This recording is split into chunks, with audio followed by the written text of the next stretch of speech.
Hey everybody, it's Nissa. Today we're going to be talking about abstracts, the final module, the extra credit module in ESL 501. So the basics. An abstract is usually 1 to 2 paragraphs. It's relatively short, only 100 to 250 words. The amount of words that you include will likely be restricted by the journal that you submit your work to if you choose to look for publication for your work.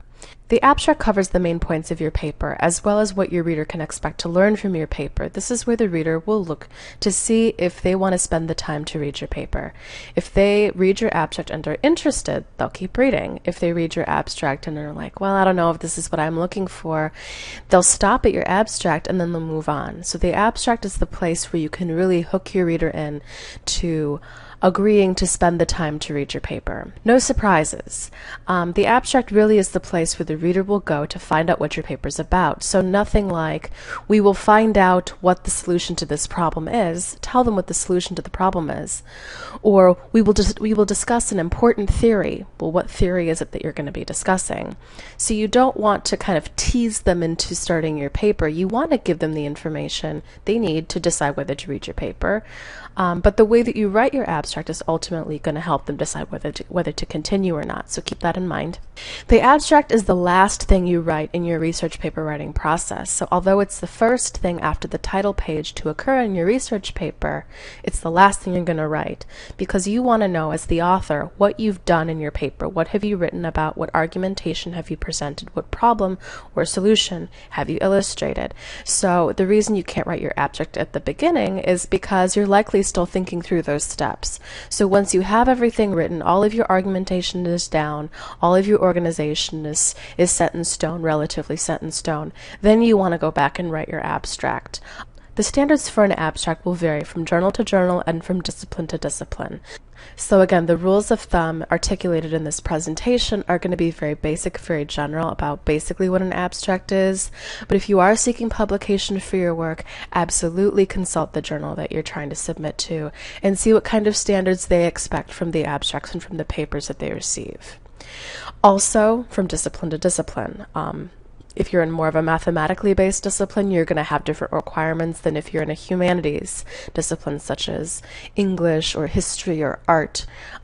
So you want to make sure that while you understand these basics of what an abstract needs to be, you're also familiar with what the people in your discipline and within your academic community are providing as standards for abstracts and for published papers.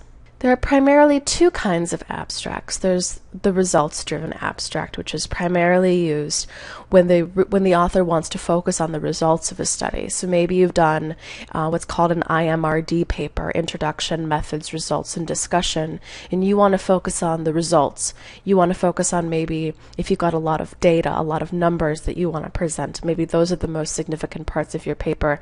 You may choose to go with a results-driven abstract, where you want to focus on what can be deduced from your results. Perhaps the introduction and the methods and the discussion sections aren't as important as are these significant results that you've come up with in your experiment. So that's an instance when you'd want to choose a results-driven abstract. Scholars in math fields or science fields that really have predominantly results-heavy experiments, results-driven abstracts are very common for those fields.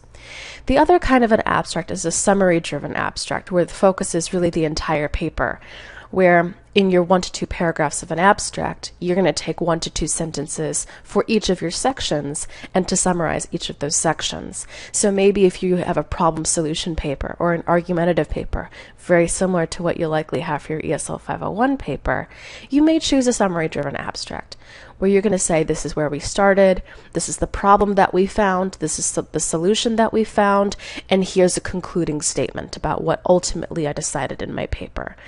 So the results-driven abstract is going to focus mostly on numbers or data, and the summary-driven abstract is going to give attention to each section of the paper. Also note that if you are seeking publication, that some journals will ask for keywords for searches, and after the abstract is where you'll include those keywords.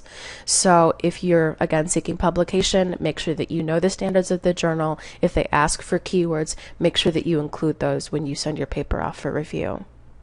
Linguistic features of an abstract. So in terms of grammar, how would you put together the sentences in an abstract? Is it just the same as the rest of the paper? Well, no, there's a few more things you need to consider with regard to the abstract, because remember, you're going back and writing this abstract. All the results have already been done. And your conclusion should be, this is how we are concluding now. So you want to take a look at the tense of your verb. So the present tense is used for conclusions, as in what is to be done with the results. What are we doing with the results now? What kind of impact do these results have? In a research paper summary, the present or the present perfect tense for opening statements of your abstract is appropriate. In what sort of a state have you started your paper? What sorts of things can the reader expect to gain from your paper? Those things can be written in the present tense. The voice of your paper, active versus passive voice. This may be a decision that you decide is best for your paper on your own as the author. This may be a decision that you as the author make based on the paper that you've written. So the active voice will invite the researcher to be part of the abstract, such as we the researchers conclude that. So it includes the researchers as the active agent as part of the sentence. Unlike the passive, which will eliminate the agent, the results were shown to do this. Again, you don't have a researcher, you don't have an agent, you're putting things in the passive. If maybe you don't want to include the researchers in your point of view, or you just want to focus again on the results, you may choose to use the passive. First versus third person verbs or use of pronouns.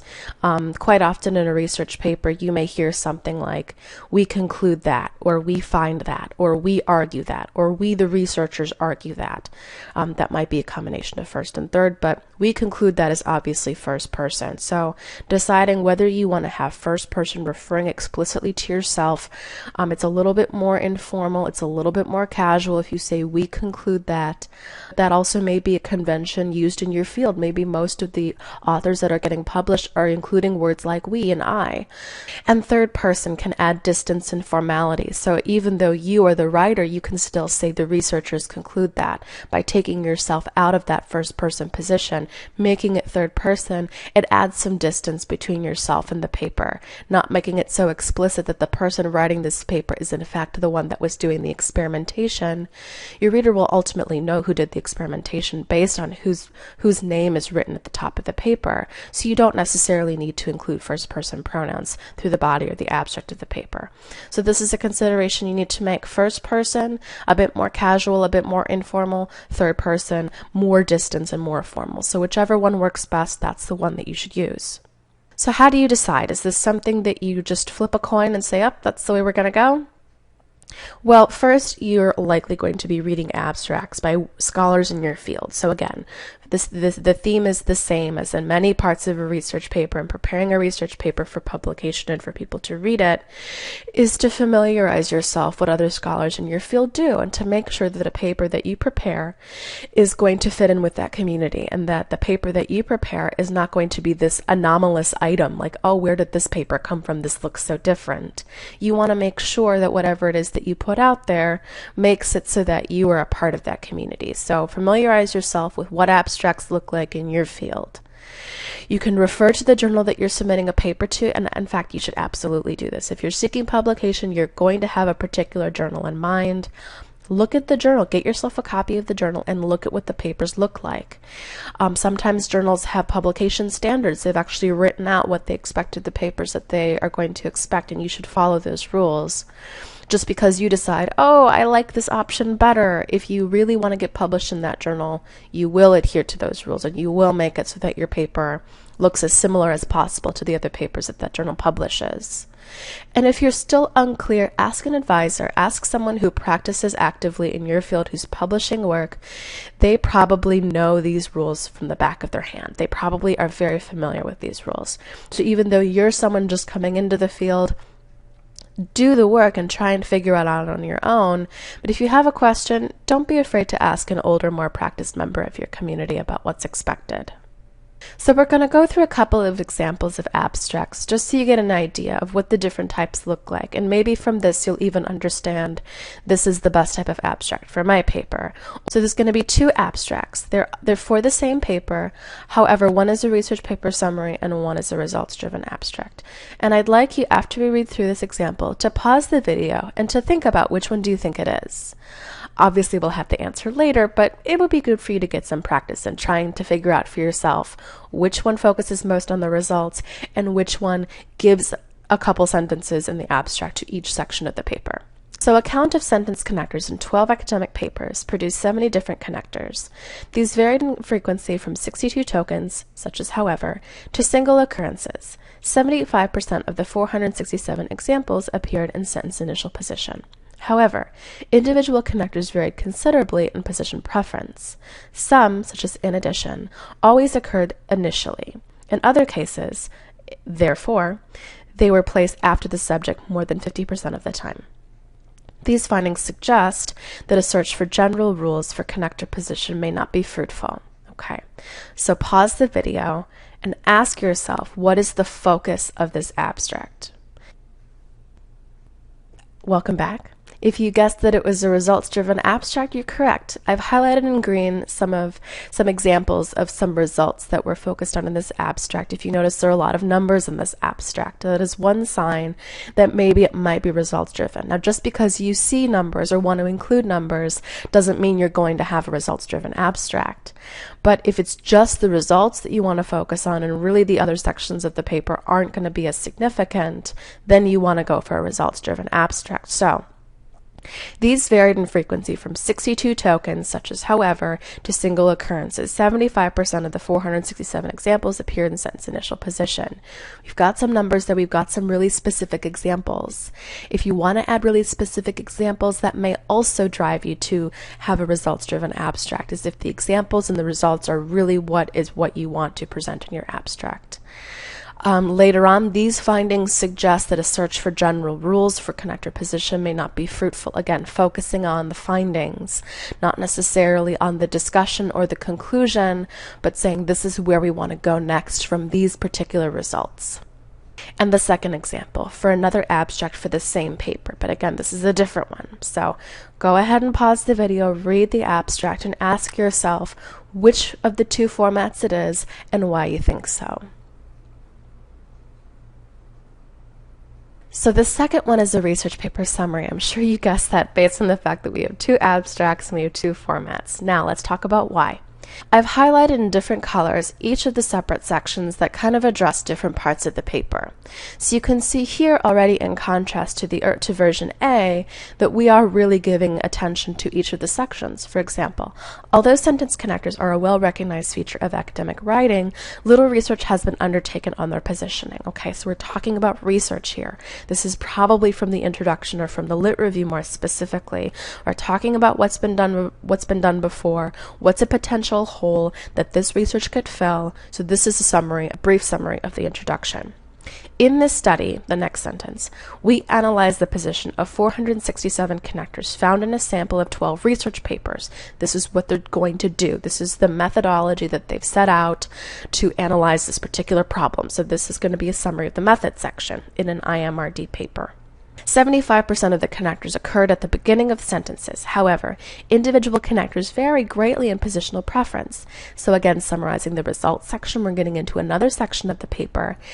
But as you notice, as a difference from version A abstract, the results are only confined to these two sentences. It's not the entire abstract talking about more specific examples from the results section.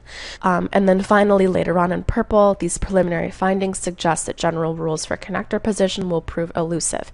So again, this is a summary of the conclusion, or maybe the discussion section. So as you can see here, little bits of each of the paper represented throughout the abstract.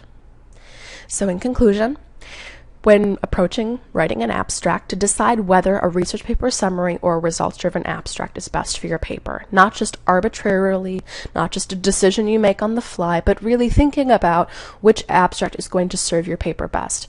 Also, refer to resources in your fields, get familiar with papers that have been published, read other abstracts, understand what's normally done. And this goes along with familiarizing yourself with the standards and inquiring to the specific journals about what their expectations are, so that you don't send a paper off to a journal seeking publication and the editors say, well, it's a great paper, but this really isn't what we're looking for in terms of style or organization, and make sure that you're taking their standards into consideration. Okay? Talk to you later.